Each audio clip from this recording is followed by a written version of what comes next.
Bonjour, aujourd'hui je vais faire une vidéo sur le USB. Pour le plan de la présentation, on va commencer par faire un petit retour en arrière, donc avant l'arrivée du USB. On va faire une vue d'ensemble de l'USB, donc les versions, les connecteurs, les termes, l'organisation du bus à l'interne, la certification et le processus de connexion. Ensuite, on va faire une autre vue, mais plus détaillée. On va s'intéresser au endpoint, au type de transfert qu'on rencontre sur le USB. On va voir plus en détail le protocole de communication, donc les trames puis les paquets, les différents types de transactions qu'on rencontre sur USB. On va aussi discuter des descripteurs, des différentes classes USB. Et on va voir aussi l'énumération, le processus d'énumération et de configuration des périphériques USB. On va terminer avec une petite discussion sur comment on fait pour analyser les transactions USB. Avant l'arrivée du USB, c'était un peu à chacun son connecteur. Donc, par exemple, pour les souris d'ordinateur, il n'y avait pas vraiment de souris sans fil à cette époque-là. C'était un connecteur DB9. Donc, le connecteur DB9, le même qu'on utilise parfois pour la communication RS-232. Bon, c'est un connecteur qui existe encore, le DB9, sur certains ordinateurs, surtout sur des ordinateurs de table ou des ordinateurs industriels. Bon, la plupart des ordinateurs portables ont pu ce connecteur-là, mais on sait qu'il y a des convertisseurs USB à DB9, heureusement. Mais bon, c'est ce qu'on avait pour les souris à cette époque-là. Puis en même temps, pour les claviers, c'était un autre type de clavier, c'était le DIN5. Puis, l'image ici est un petit peu exagérée, mais la grosseur du connecteur était quand même significative comparée à ce qu'on connaît aujourd'hui. Ensuite est arrivé le connecteur PS2. Donc lui, c'était une petite révolution dans le sens où c'était le même connecteur, alors que, au départ, on avait un connecteur différent pour la souris et le clavier. Si on regarde à l'arrière d'un ordinateur d'un certain âge, donc on a ici les deux connecteurs PS2. On peut voir qu'il y avait des petites illustrations pour nous rappeler lequel correspondait à la souris et le clavier. Bon, il n'est pas si ancien que ça parce qu'il y a quand même des connecteurs USB dessus. On a aussi notre connecteur Ethernet, ça n'a pas trop changé. Pour les imprimantes, on avait un gros connecteur DB25. Donc, ça, c'était la façon de relier nos imprimantes locales. Ici, vous avez aussi un connecteur spécial pour les manettes de jeu. Puis bon, ici, ça, c'est deux connecteurs VGA, donc, que vous connaissez bien. Et ici, les entrées audio. Il y a un autre format aussi qui a beaucoup changé, c'est la mémoire externe. Donc avant les clés USB, on utilisait des disquettes. Ici, c'est la dernière génération de disquettes qu'on a utilisées. C'était des disquettes rigides, environ de cette grosseur-là. Et elles pouvaient contenir jusqu'à 1 mégabyte. Bon, aujourd'hui, si on fait le calcul, on est capable de conserver 1 terabyte, ce qui veut dire 1 million de disquettes sur une clé USB. Bon, USB, ça vient de Universal Serial Bus.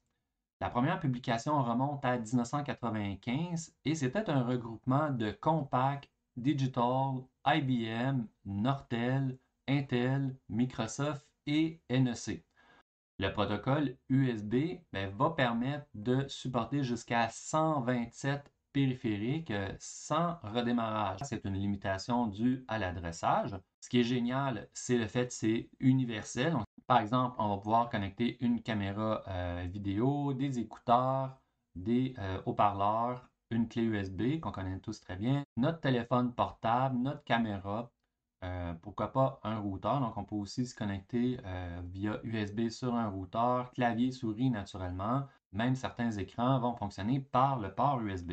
La première version, qui s'appelle USB 1.0, permettait de faire des échanges de communication jusqu'à 12 mégabits par seconde. On avait deux types de connecteurs. Le connecteur type A, qu'on retrouve encore aujourd'hui sur plusieurs périphériques, et le connecteur type B, qui était carré. Donc, le type A était connecté vers l'autre, le type B vers le périphérique. Ça permettait de faire la distinction aussi entre les deux types d'appareils.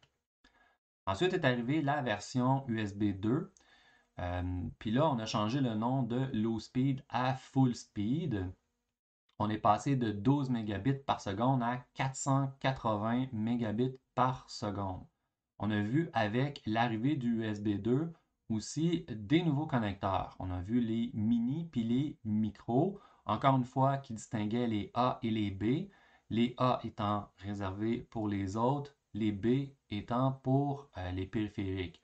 On a vu aussi l'ajout d'une pin. Donc, à l'origine, on avait 4 broches pour la communication USB. À partir de USB 2, ils ont ajouté une broche. Donc, c'était rétrocompatible. Il y avait les mêmes 4 broches qui étaient présentes sur la version 1.0. On va en discuter plus par après. Mais ils ont ajouté une broche qui permettait de faire l'identification du périphérique parce qu'à partir de USB 2, il y avait des périphériques qui prenaient des fois deux rôles différents. Donc, pouvait être soit un autre, soit un périphérique. C'est le cas encore aujourd'hui. Si vous prenez par exemple votre téléphone portable, si on le connecte à un ordinateur, il va être considéré comme un périphérique. Ça va devenir, dépendamment de ce qu'on veut faire avec, là, ça peut être une caméra externe, ça peut être une mémoire externe. Puis dans d'autres cas, on peut connecter par exemple une clé USB via un adaptateur sur notre téléphone, puis là, le téléphone devient un autre, la clé USB étant son périphérique. Donc le téléphone peut prendre différents rôles dépendamment du type de connexion qu'il réalise, et c'est avec justement l'ajout de cette broche-là qu'il peut identifier son rôle exactement. Et d'ailleurs, aujourd'hui encore, certains téléphones utilisent encore le micro B, donc plusieurs ont encore les micro B qu'ils utilisent. Donc, ce qui était un petit peu plus aplati que le mini B, donc prenait un petit peu moins d'espace. C'est eux qui ont été préférés longtemps pour la plupart des équipements portables. Ensuite est arrivé le USB qui porte le nom de 3.2. Bon, il faut savoir qu'au départ, il s'appelait 3.0, ensuite 3.1, puis ensuite 3.2. Donc, il a comme changé de nom avec le temps. Puis pour faire la distinction avec les différentes autres versions qui sont apparues, il s'appelle USB 3.2 génération 1. À partir de cette version-là, on était capable d'atteindre 5 gigabits par seconde. Il portait le nom de High Speed. Et puis là, c'est les connecteurs de couleur bleue. Pour ceux qui ont des connecteurs bleus, ça identifie le fait qu'ils sont compatibles version 3.2 génération 1. Et sur les connecteurs de la génération 3.2, ce qu'on voit aussi, c'est l'ajout de nouvelles broches. Donc, on a nos 5 broches compatibles avec la version USB 2 et naturellement la version USB 1. Mais en plus, on avait 5 broches supplémentaires. Si on regarde ici, on a le type A et le type B. Puis, si on regarde le type B, on a les 4 broches qui ont la même position que le premier type B. Mais juste au-dessus, il y a un connecteur un petit peu plus complexe qui ajoute 5 broches supplémentaires. Donc, on va voir, c'est des signaux supplémentaires pour permettre justement d'atteindre les 5 gigabits par seconde. Donc, on avait cette première version-là, puis on avait aussi une version étendue du micro B. On voit ici du côté droit, c'est compatible avec l'ancien micro B. Dans certains cas, on pouvait par exemple connecter un câble micro B, mais on n'avait pas les fonctionnalités qui étaient nouvelles, si on veut, de l'ajout de la version 3.2. Donc, si on utilise seulement que la partie de droite, on se retrouve avec des fonctionnalités de USB 2 seulement. Donc, mais ça permet justement d'utiliser des équipements qui sont de version précédente. Ensuite, on a le USB 3.2 génération 2 qui lui monte jusqu'à 10 gigabits par seconde et qui s'appelle Super Speed. Bon, je pense qu'il commençait à manquer d'imagination pour les noms. Bon, l'arrivée du 3.2 a une révolution, c'est au niveau du connecteur de type C qui permet d'être connecté des deux côtés. Donc, c'est fini de regarder attentivement pour savoir de quel côté orienter le micro B. Avec un type C, on connecte, ça marche, peu importe le côté. On va voir un petit peu plus tard comment il réalise ça. Puis finalement, il y a la dernière version à jour qui est le USB 3.2, encore une fois, qui s'appelle génération 2X2 et qui lui permet d'aller jusqu'à 20 gigabits par seconde. Et puis bon, comme il est en panne d'idées, ils ont appelé ça Super Speed Plus. Et il n'y a pas de nouveau connecteur associé à cette version, donc il n'y a rien de nouveau depuis le type C. Bon, si on jette un œil au connecteur un petit peu plus en détail, donc le type A et le type B qui avaient 4 broches, si on regarde leur signification, la première c'était l'alimentation, La dernière qui est liée aussi à l'alimentation, c'était le ground. Donc la 1, c'était la tension, le 5 volts. Et dans le milieu, on retrouve deux broches de communication, D- et D+. Bon, D-, D+, à cause que c'est différentiel comme lien de communication, ça permettait de réduire les problèmes de diaphonie, d'avoir une meilleure bande passante. Mais étant donné qu'on a un seul lien de communication, il est unidirectionnel, ce qui fait qu'on est en semi-duplex. Avec l'avenue des mini et des micros, on a vu aussi l'ajout d'une broche, donc la broche ID. La broche ID, ça permet de faire la distinction, l'identification du rôle que prendra le périphérique. Comme on a déjà dit, certains périphériques peuvent prendre le rôle de périphérique ou d'autres. C'était la fonctionnalité qu'on appelle on the go. Et on the go, ça signifie que le périphérique peut devenir un hôte s'il veut, mais normalement, c'est un hôte qui a des fonctionnalités limitées, comme par exemple votre téléphone cellulaire. Oui, probablement que par le port USB, vous pouvez lui connecter une clé USB ou même chose pour votre tablette, mais il y a quand même un certain nombre de fonctionnalités seulement USB qui sont disponibles comparativement à un ordinateur qui est capable de prendre l'ensemble des périphériques à condition d'avoir le pilote correspondant. Bon, pour la génération 1 de USB 3.2, on avait l'ajout de nouvelles broches aussi. On voit là, les quatre premières, c'est exactement les mêmes. En fait, les cinq dans certains cas. Pour, par exemple, le micro B ici, qui a lui 5, donc 10 broches au total. Puis si on regarde le type A, type B de base, eux, ils ont 9 broches. Donc, ils ont les 4 broches compatibles avec la version 1. Mais en plus, ils ajoutent 5 nouvelles broches. Puis ces 5 nouvelles broches-là permettaient d'ajouter des liens de communication. On peut voir, c'est encore des liens de communication qui sont différentiels, mais là, en plus, sont dans des directions dédiées. Ça va permettre d'avoir du full duplex dans la communication, en plus du lien différentiel de base. Donc, ici, c'était des liens de communication haut débit. Bon, il n'y a pas de gestion de collision, ce qui augmente beaucoup, en fait, ce qui simplifie beaucoup le traitement et qui permet d'atteindre des performances plus grandes. Donc, on avait un lien de réception puis un lien de transmission. Pour le micro B, c'est la même chose, à la différence naturellement qu'on a la broche ID qui permet de faire du on-the-go en plus. Finalement, le connecteur type C, notre dernière version de connecteur à ce jour, lui, c'était une forme de révolution au niveau des connecteurs. D'abord parce qu'on pouvait le connecter des deux côtés. Je pense que c'est le côté qu'on apprécie le plus, mais aussi au niveau du transport d'énergie. Puis, il y a 4 broches qui transportent l'alimentation, autant pour le VBus que pour la masse. Puis en plus, on a doublé le nombre de communications haut débit. Donc, on peut voir, on a TX1, TX2, RX1, RX2. Et pour permettre de les connecter dans les deux sens, vous remarquerez qu'ils sont à des côtés opposés. Donc, ce qui permet, si on inverse le connecteur, que la connexion se fasse encore. Vous remarquez aussi l'ajout des signaux CC1 et CC2. Eux vont permettre de détecter l'orientation du connecteur. Et SBU1 et SBU2, eux vont renseigner, donner des informations sur la bande passante du périphérique. C'est des signaux qui vont permettre d'identifier la bande passante qu'on peut supporter parce que naturellement, il y a plein de versions supérieures, puis ça simplifie la connexion. Et on a aussi encore des- et des plus pour être compatibles avec des anciens périphériques de type USB 1. Donc, si on regarde, comme on disait, le connecteur est réversible parce que si on le connecte à l'envers, ben, en l'endroit où on avait TX1, on se ramasse avec TX2, puis les mêmes polarités, donc les moins puis les plus.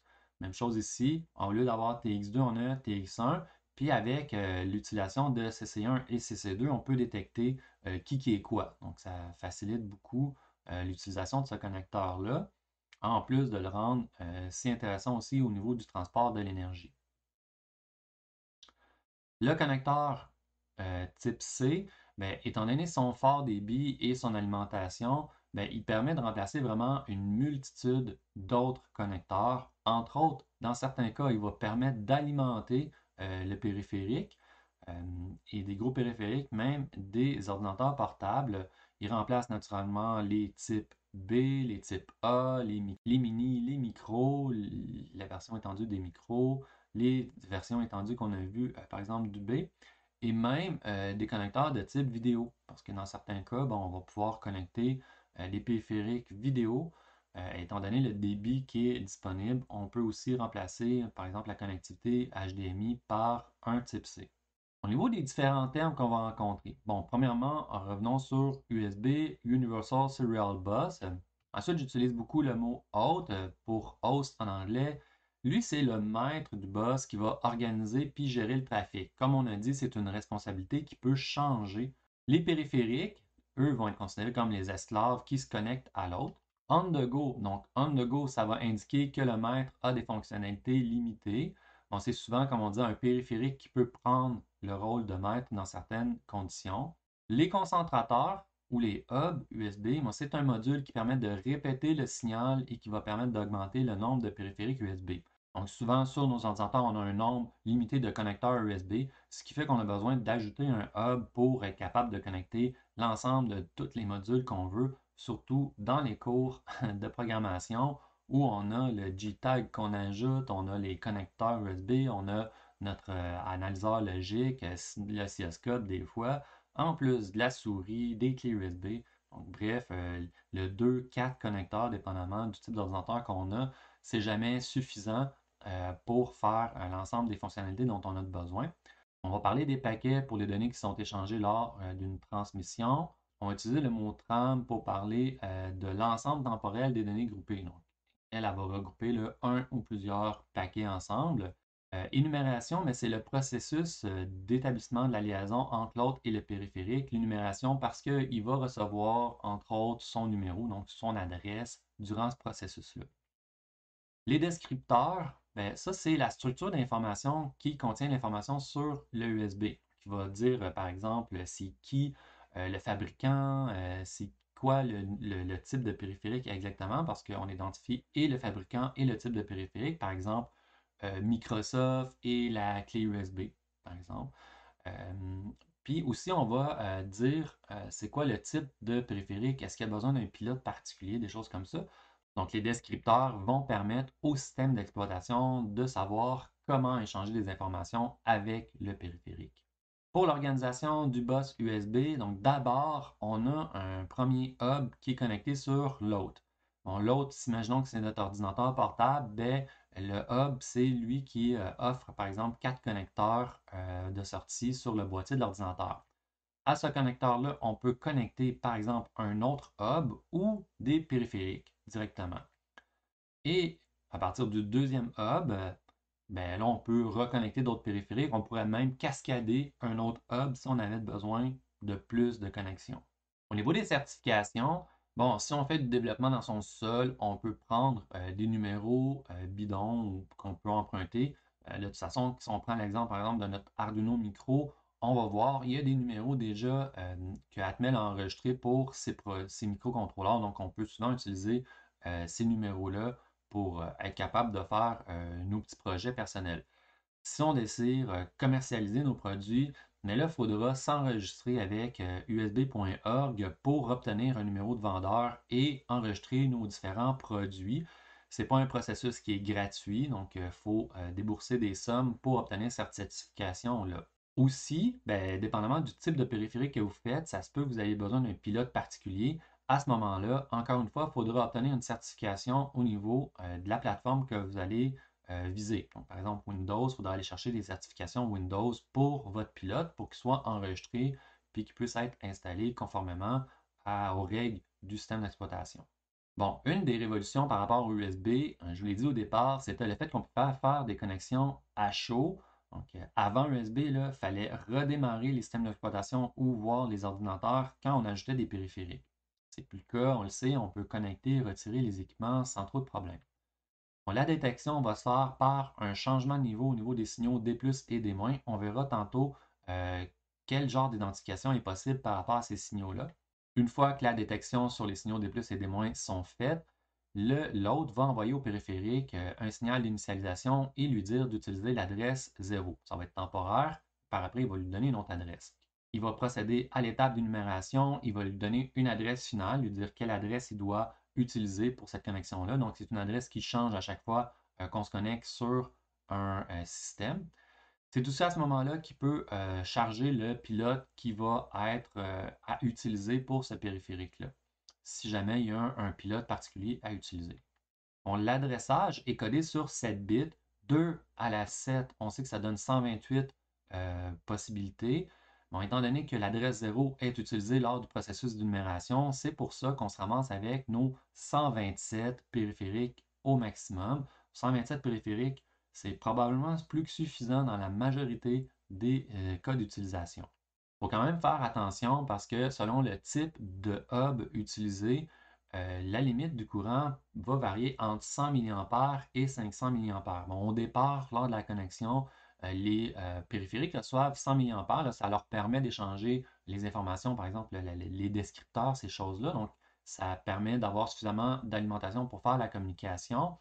Puis, selon l'utilisation du périphérique, le périphérique peut faire la demande d'avoir un petit peu plus de milliampères. Bon, on sait aujourd'hui avec USB-C, on peut même monter jusqu'à 5 ampères avec naturellement les protocoles plus récents. Bon, les avantages et inconvénients du USB. D'abord, la connexion à chaud, c'est sans doute la plus grande qualité du USB, surtout pour ceux qui ont connu avant USB. Les périphériques sont abordables, donc le fait que c'est utilisé par une grande variété de périphériques, ça augmente la compétitivité, puis naturellement, ça permet d'avoir des prix un peu plus bas. Bon, l'alimentation des périphériques via la liaison de communication, ça aussi, c'est super intéressant. Donc, naturellement, limité entre 100 mA et 500 mA pour les périphériques plus anciens surtout. C'est un système de communication qui a une très bonne détection des erreurs. Bon, au niveau des inconvénients, le protocole complexe. Donc, encore là, vous ne le savez pas encore, mais vous allez l'apprendre bientôt que le protocole n'est pas simple au niveau du USB. Il y a des frais pour la commercialisation des périphériques, donc pour obtenir les certifications. On avait des problèmes avec les premières mémoires flash. Pour ceux qui ont connu les premières clés USB, il fallait faire attention quand on les retirait. C'était au niveau justement de la façon dont l'alimentation était retirée pendant l'adressage, donc ça pouvait causer des problèmes. Maintenant, c'est tout réglé. On n'a plus ce problème-là avec les mémoires plus récentes. Mais bon, ça a quand même entaché un peu la réputation d'USB à une certaine époque. Les différents types de transferts USB. Le premier type de transfert qu'on a, c'est des commandes, donc où va être échangé des informations, bon, les commandes, comme on dit, et l'état. Par exemple, le processus d'énumération, c'est des commandes. C'est un type de transmission qu'on appelle au meilleur effort, mais ça signifie qu'en cas d'erreur, il va être répété. Au niveau de la taille, ça va varier de 8 à 64 octets selon la version, comme par exemple, c'est 64 octets pour les périphériques 2.0. C'est généralement géré par l'autre de ce côté-ci. Je dis généralement parce qu'il y a certaines exceptions. Un autre type de transfert USB commun, c'est celui en bloc. C'est typique aux liens de communication avec des modules CDC, donc Communication Device Class, par exemple des ports série virtuels, des disques mémoire ou des éléments qui vont utiliser WinUSB ou LibUSB. Bon, c'est une transmission garantie avec détection d'erreur. Les données vont être répétées en cas d'erreur. Au niveau de la taille des octets, bon, c'est pas disponible pour la version low speed. 64 octets pour full speed, puis 512 octets pour high speed et suivant. La priorité est basse pour ce type d'échange-là, étant donné que dans la plupart des cas, on peut vivre avec une certaine latence à ce niveau-là. On va voir, il y a des périphériques qui ont besoin d'une latence très basse, comme par exemple votre souris d'ordinateur qui a besoin d'avoir un temps de réponse très court pour conserver une fluidité pour l'utilisateur. Donc, la priorité pour certains autres types, comme par exemple des disques durs, est plus basse. Au niveau du débit, c'est un très haut débit. 100% de la bande passante restante pourrait être utilisée par ce type de transfert-là. Un autre type de transfert qu'on va avoir, c'est ceux par interruption, qui sont caractéristiques, par exemple, du clavier et de la souris, parce que pour avoir une bonne expérience avec l'utilisateur, mais naturellement, il faut que la latence soit le plus petit possible au niveau de ces périphériques-là. On va voir le protocole USB fonctionne par interrogation. Pour ce type de transfert-là, c'est aussi naturellement des interrogations, mais ils vont être plus fréquents. Donc, ils vont recevoir plus d'appels pour ce type de transfert-là. Bon, la latence, elle est garantie. Au niveau de la taille des octets, ça va être 8 pour low speed, 64 pour full speed, 1024 pour high speed. La priorité de ce type de transfert-là, elle est haute. En fait, c'est la plus haute. Bon, probablement pour éviter des abus de ce type de transfert-là, ils ont limité la bande passante à 90% pour low speed, full speed et 80% pour high speed. Sinon, naturellement, tout le monde se mettra à faire des transferts par interruption en se disant, ben, je vais prendre celui-là. J'ai des plus gros blocs de données, je suis interrogé de façon plus fréquente, puis j'ai une haute priorité. Finalement, on a le transfert de type isochrone qui va être utilisé pour l'audio puis le vidéo. Donc là, c'est pas tout à fait pareil comme du synchrone. D'ailleurs, ça ne s'appelle pas synchrone, ça s'appelle isochrone, dans le sens où c'est vraiment sur un battement précis que sera fait le transfert des données. Donc, c'est des intervalles qui sont réguliers. La latence est garantie, puis elle va être déterminée. Donc, par exemple, 48 kHz pour certains périphériques audio, ce qui va permettre d'acheminer les données au bon rythme vers les haut-parleurs pour éviter justement des débordements de mémoire du côté du haut-parleur en transférant les données trop vite ou des silences si on ne les transfère pas assez vite.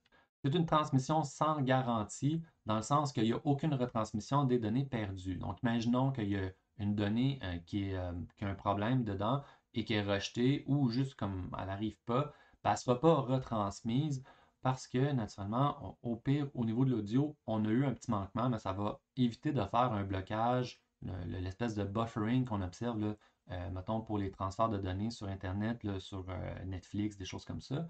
Ben, au lieu que votre speaker arrête de jouer la musique puis redémarre par après, ben, il va juste comme avoir une absence de son ou si c'était par exemple pour un module vidéo, ben, il va peut-être avoir 1 ou 2 pixels qui ne sera pas exactement à la bonne couleur, peut-être un noir même qui va apparaître. La plupart du temps, ça ne sera même pas vraiment perceptible par l'utilisateur. Donc, c'est pour ça qu'il n'y a pas de retransmission. C'est habituellement pas vraiment dommageable pour l'expérience. C'est aussi une communication qui est haut débit. Bon, les endpoints. À la base, les périphériques peuvent avoir plusieurs endpoints. Ils doivent avoir minimalement le endpoint 0 qui permet de faire l'identification, le processus d'énumération au départ. Donc, les endpoints ont une direction, soit ils reçoivent des données, soit ils les transmettent. Le endpoint 0, c'est un in et un out, donc il fait les deux sens parce qu'il reçoit les commandes puis il retourne les informations demandées par l'autre. Le endpoint 0 est obligatoire à tous les modules. Il ne requiert aucun descripteur à ce niveau-ci parce que c'est juste pour dire je suis un module USB. Après, les descripteurs concernent au fond le reste des informations, par exemple, tous les endpoints supplémentaires qu'il va utiliser.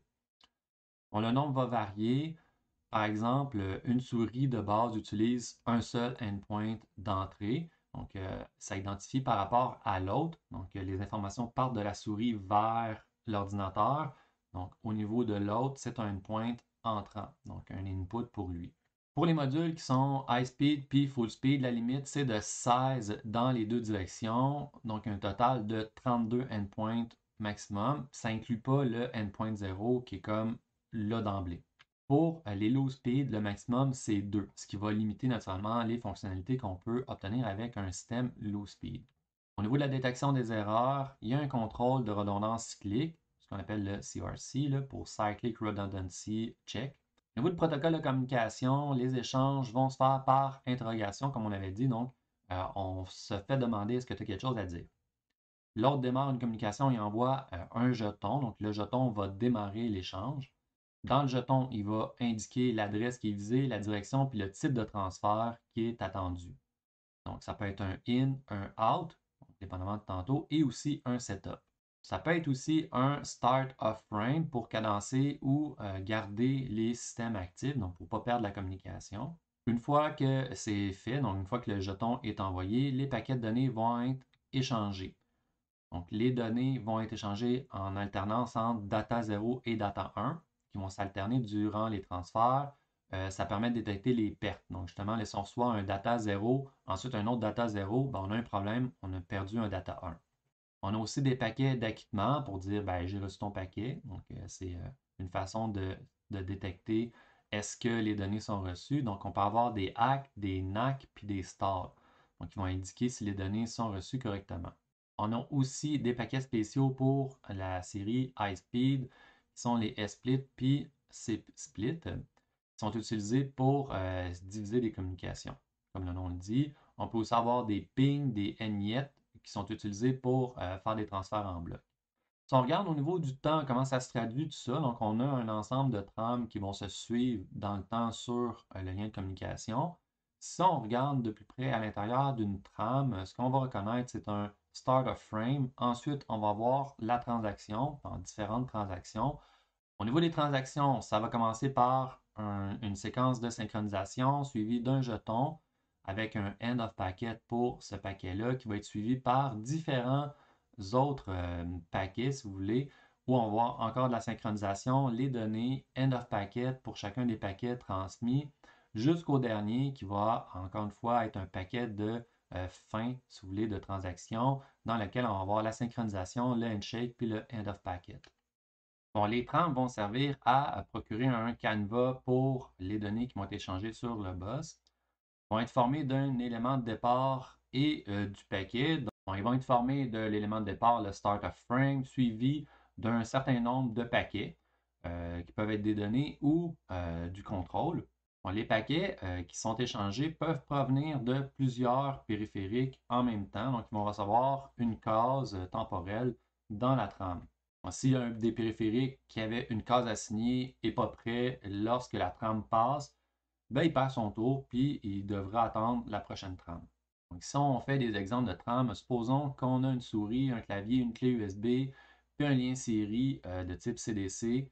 Bon, la trame elle pourrait ressembler à ceci. Donc, on a le début de trame, on a souris, clavier, naturellement, qui sont prioritaires, qui vont passer en premier. Un échange de contrôle, puis ensuite on a des données pour la clé USB puis le lien série et un espace vide à la fin parce que par exemple ben, les deux ici périphériques n'avaient plus besoin de cases supplémentaires. Une des observations qu'on peut faire, ben, c'est naturellement que plus on va augmenter le nombre de périphériques sur le bus USB, moins les performances vont être bonnes pour chacun de ces périphériques-là. Donc ça va affecter naturellement les performances d'augmenter les connexions. C'est peut-être important justement pour ça de ne pas laisser connecter ou actifs en tout cas des périphériques qui ne sont pas utilisés par votre ordinateur. Ce qui fait que c'est à peu près impossible d'atteindre les performances indiquées par le type de communication. Donc quand on connecte un périphérique de type 2, il ne faudra pas s'attendre à atteindre la vitesse de communication pour ce périphérique-là de 480 mégabits par seconde. Donc, le taux d'information qui va être échangé va tout le temps, de toute façon, être inférieur au taux des bits transmis. Si on regarde au niveau des paquets, donc le contenu va varier selon le type de paquet. Le premier élément qui est obligatoire, c'est le numéro d'identification du paquet qui est sur 8 bits, qui va avoir 4 bits qui identifient le type, puis 4 bits qui sont utilisés pour la vérification d'erreurs. Bon, les types qu'on a, c'est in, out, setup, puis start of frame. Ensuite, on a l'adresse du périphérique sur 7 bits. Ça va être suivi de l'adresse du endpoint en particulier. Donc, étant donné que c'est 16 endpoints maximum par direction, c'est seulement 4 bits qui sont nécessaires de ce côté-là. Les données, donc 0 à 1023 octets de données qui peuvent être installées. Et finalement, le CRC qui va mesurer entre 5 et 16 bits. Donc, on voit que le seul qui est vraiment obligatoire, c'est le numéro d'identification au départ. Donc, si on prend un paquet de type jeton qui va démarrer la communication, il va identifier le périphérique, il est toujours en provenance de l'autre, donc c'est l'autre qui contrôle le lien bus. Sinon, on va avoir aussi des paquets de type données, donc des data, qui va transporter des données de transaction. Il peut aller autant un montant vers l'autre que aller vers le périphérique. On a aussi les paquets d'état qui va confirmer la réception sans erreur de certaines données qui est par le receveur des données, donc dépendamment de la direction du lien. Ça va changer. Les paquets spéciaux qui vont permettre de gérer certaines situations particulières, comme par exemple la gestion des différences de vitesse, comme si on passe de 2.0 à 3.0 dans un hub. Donc, on a un hub 3.0 dans lequel on connecte un périphérique 2.0. Mais le hub, lui, communique en 3.0 vers l'ordinateur, donc il va tout remanier tout ça. Je vais vous faire certains exemples de transactions. Donc, par exemple, on a un jeton de départ qui dit que ça va être en entrée, donc vers l'autre, l'adresse, le endpoint, puis le CRC5. Première chose qu'on va recevoir suivant ça, ben, c'est la donnée. La donnée vient du périphérique. Donc ici, le jeton est en gris parce qu'il vient de l'autre. En blanc, ici, ça identifie que ça vient du périphérique. On commence dans notre exemple à data 0, notre data, le CRC qui accompagne. L'autre va dire OK, j'ai reçu ta donnée, donc il envoie son acknowledge et ainsi de suite. Plus tard, on aura un autre jeton, par exemple encore d'entrée qui vient de l'autre suivi d'une autre donnée. Cette fois-ci, c'est data 1, donc il y a des alternances entre data 0 et data 1. Ici encore, tout s'est bien passé, puis l'autre confirme la réception de la donnée. Au niveau des types de transactions, si on a par exemple un in qui va être vu comme un read qui est upstream, donc qui s'en va vers l'autre, transaction qui est transmise du périphérique vers l'autre, qui débute par un jeton de type in. Donc, comme les exemples qu'on avait précédemment, ici on en a d'autres. Donc ici on reçoit par exemple un jeton d'entrée. Puis dans ce premier essai-là, le périphérique dit qu'il y a un ACK pour dire moi je ne suis pas prêt. Donc il retourne un ACK au lieu d'envoyer les données qui sont demandées. Plus tard, l'autre va réessayer la communication, il envoie son jeton, cette fois-ci il reçoit la donnée et la confirme. Au niveau des descripteurs, il y a plusieurs types de descripteurs. D'abord, il y a le descripteur du périphérique. Ensuite, un périphérique peut avoir plusieurs configurations. Donc, par exemple, ici, on en a une qui est minimum, mais on pourrait en avoir d'autres qui seraient optionnelles. Pour chacune de ces configurations-là, on va décrire notre interface. Encore une fois, une configuration pourrait avoir une ou plusieurs interfaces.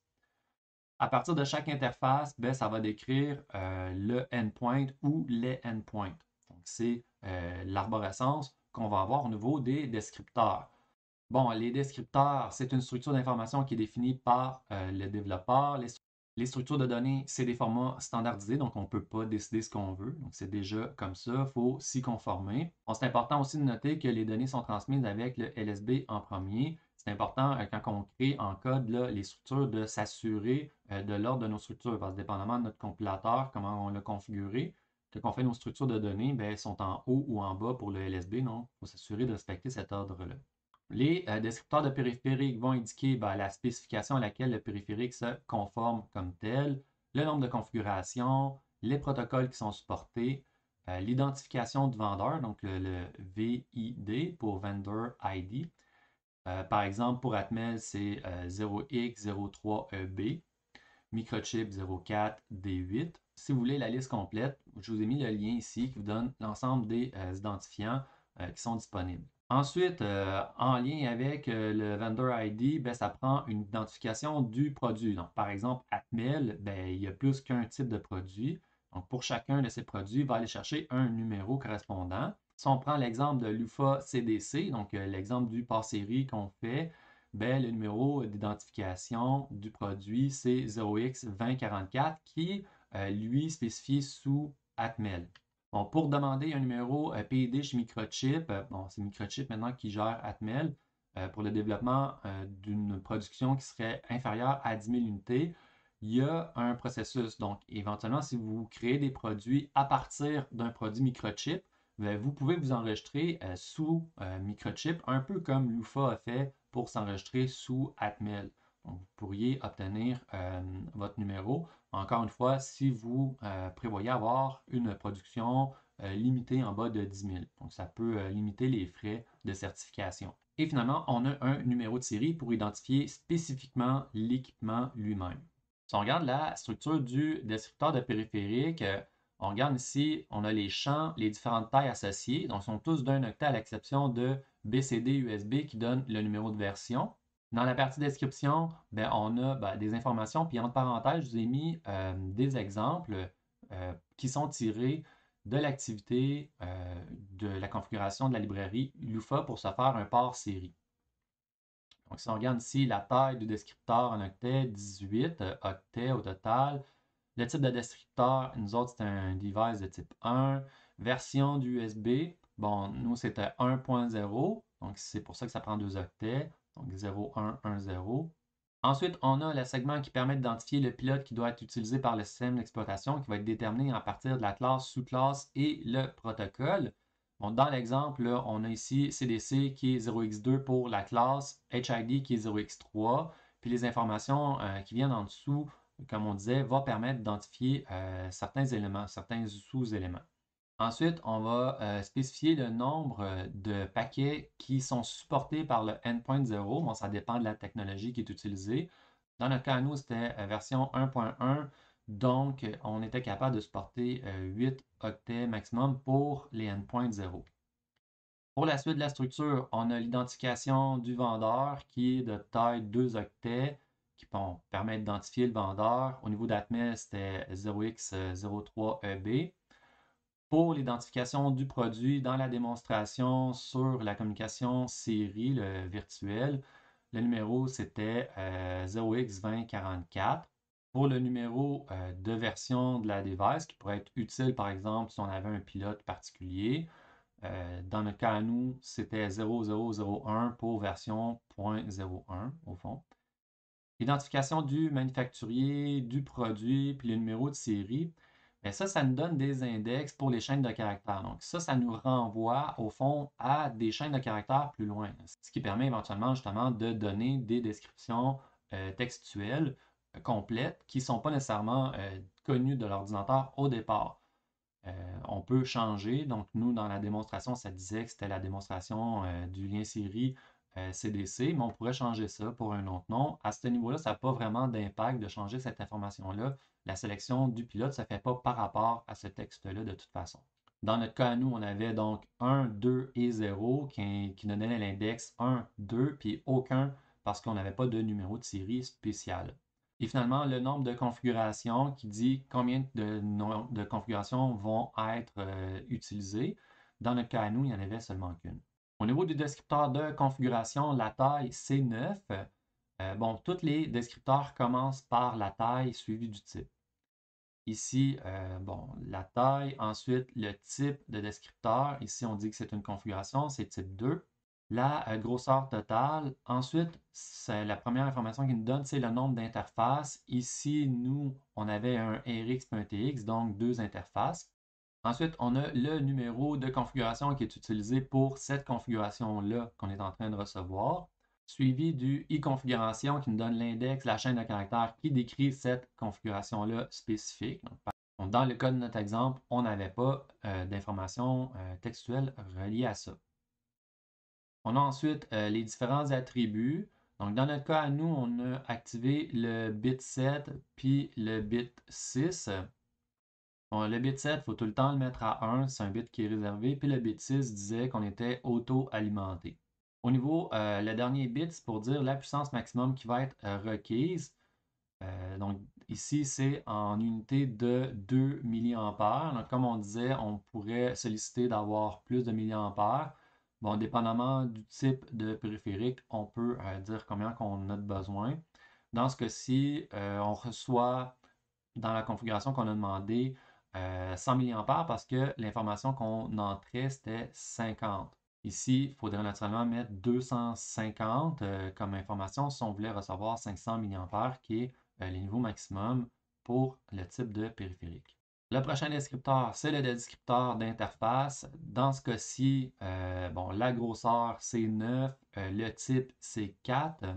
La première information qui est donnée, ben, c'est le numéro de l'interface en question. Dans ce cas-ci, ben, c'est la première, donc c'était l'interface qui commence à 0. La configuration alternative, si on avait une configuration alternative, on ne rentrera pas dans ces détails-là. Le nombre de endpoints que va avoir cette interface-là. Par exemple, nous, c'était 1 pour chacune des interfaces. Ensuite, la classe, dans notre cas, nous, c'était classe 2 pour CDC. La sous-classe, donc ça répète un peu les informations qui étaient données au départ. Donc, dans notre cas à nous, c'était le Abstract Control Model qui est égal à 2. Pour le protocole, ben, c'est le AT commande V250 protocole qui est égal à 1. Donc, pour dire que c'est des commandes de type AT. Et finalement, l'index d'interface qui est une chaîne de caractères qui va permettre de décrire, encore une fois, c'est optionnel, dans notre cas à nous, ce n'était pas utilisé. Au niveau des descripteurs de terminaux, donc quand on est rendu, là, on est maintenant rendu au endpoint. Encore une fois, on commence par la longueur et le type. La longueur, c'est 7, le type, c'est 5. Ensuite, ça va donner l'adresse. Donc là, c'est un octet. Le premier bit, c'est la direction. Les 3 bits suivants sont inutilisés, sont réservés parce que comme on sait, c'est 4 bits qui sont utiles pour cette partie-là. Puis eux vont identifier le numéro du endpoint en particulier. Ensuite viennent les attributs. Les 2 premiers bits sont ignorés. Ensuite, c'est le type d'usage. Est-ce que c'est des données, de la rétroaction, des données de rétroaction? Puis sinon, un 1, c'est réservé comme type d'usage. Le type de synchronisation, aucune, asynchrone, adaptative, synchrone. Puis le type de transfert, contrôle, isochrone, bloc, puis interruption. Donc, toutes ces informations-là vont informer sur le type de endpoint.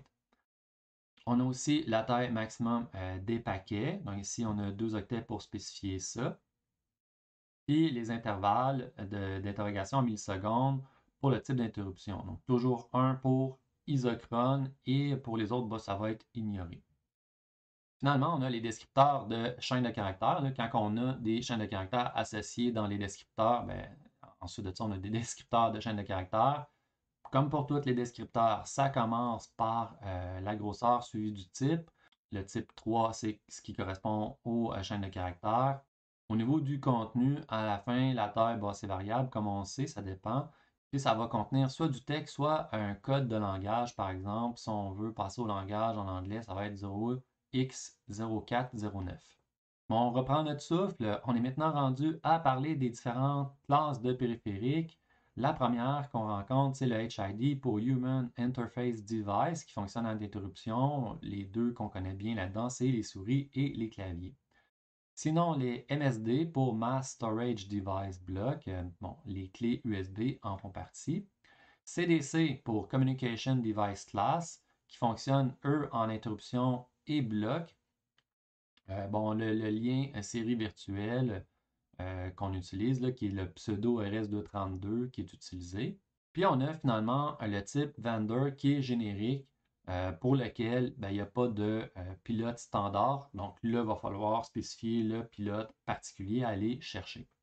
Si on regarde les codes les plus répandus, 0 périphérique non spécifié. Donc ça ne nous aide pas beaucoup. Le 1 pour dire que c'est une interface audio qui pourrait être par exemple un microphone ou un haut-parleur. Le code 2, c'est utilisation dans les deux cas. Communication et contrôle CDC, modem, adaptateur Ethernet. Le 3 qui est de type interface, interface avec l'humain, souris, clavier, manette de jeu. Les 7 qui sont les imprimantes. 8 pour des médias de données, comme par exemple des disques externes.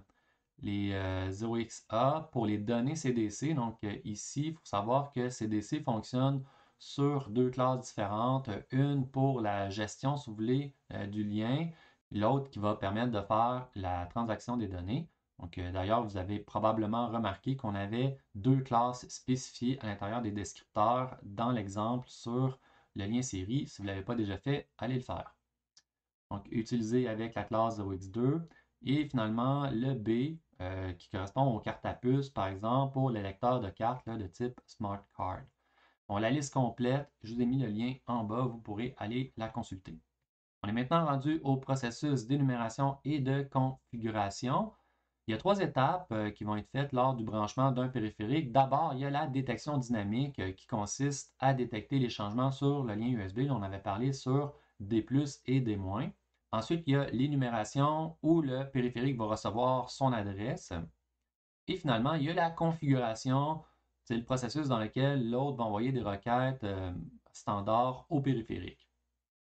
Au niveau du fonctionnement de la détection, donc cette espèce de détection automatique lorsqu'on connecte un périphérique à notre hôte, lorsqu'on va connecter un périphérique sur le port USB d'un autre, le port va être capable de détecter un changement sur les connexions D+ et D-.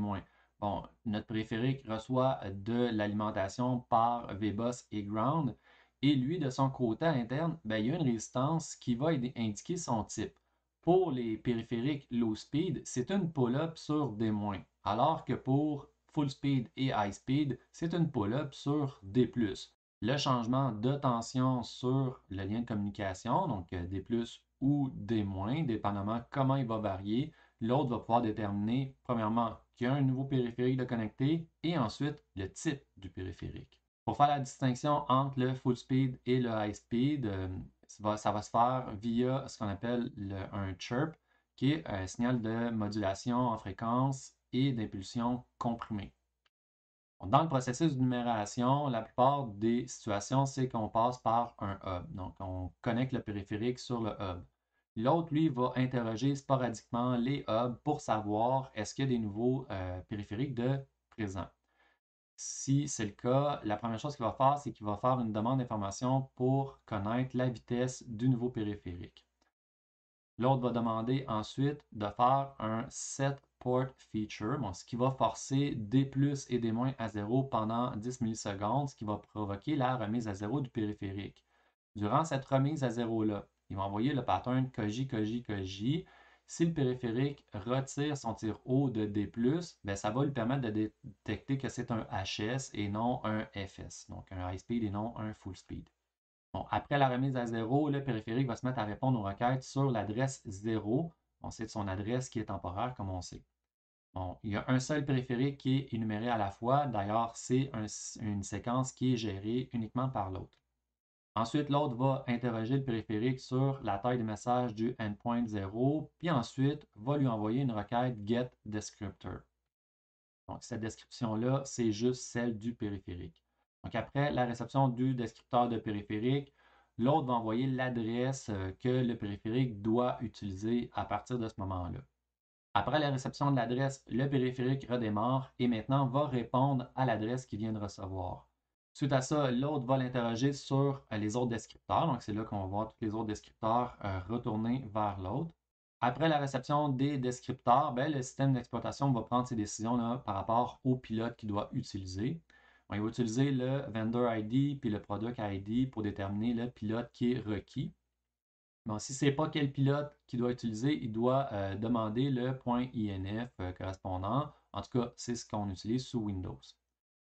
Après le chargement des pilotes, l'autre va envoyer un set configuration. Bon, la plupart des périphériques ont seulement une configuration, mais bon, ça peut arriver qu'on en a plusieurs. Donc, s'il y a plusieurs configurations, l'utilisateur ou le pilote va décider quelle configuration il doit utiliser. Bon, pour faire l'analyse des échanges USB, c'est quand même assez complexe. Une des méthodes, c'est de mettre un analyseur de protocole entre l'ordinateur et les périphériques sur lesquels on veut se connecter. Donc, par exemple, ici, on a le Mercury T2. Ce n'est pas donné, 1400 $ pour faire l'analyse. D'un côté, on va se connecter sur l'autre, de l'autre côté, vers le périphérique. Mais ça va permettre de visualiser l'ensemble des transactions qui sont faites. Toutes les trames vont être complètement présentes. Puis dans l'interface qu'ils fournissent, c'est vraiment intéressant parce que c'est très graphique. Donc on peut voir vraiment de façon détaillée l'ensemble des échanges. Ça pourrait permettre, par exemple, pour un produit qu'on veut mettre en marché, de s'assurer qu'on fonctionne tout le temps bien ou si on a des erreurs, là, de justement être capable d'identifier peut-être plus facilement les types d'erreurs qui surviennent.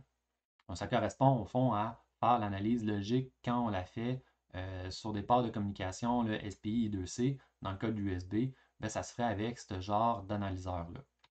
Sinon, pour faire de l'analyse encore plus poussée, on peut utiliser un analyseur de protocole. Par exemple, ici, vous avez un tracé qui est obtenu à partir d'un Lecroix. Bon, naturellement, le prix est un petit peu plus cher aussi. Ce n'est pas que 1400 $. Dans ce cas-ci, c'est plusieurs dizaines de milliers de dollars souvent, ces équipements-là. Mais bon, lui aussi permet d'avoir une belle représentation des différents échanges avec des vues à développer pour chacun des contenus. Encore une fois, ça dépend des besoins, de ce qu'on veut faire exactement comme système. On peut trier les informations et ainsi de suite. C'est ce qui conclut notre vidéo de présentation sur le USB. À bientôt dans une prochaine vidéo.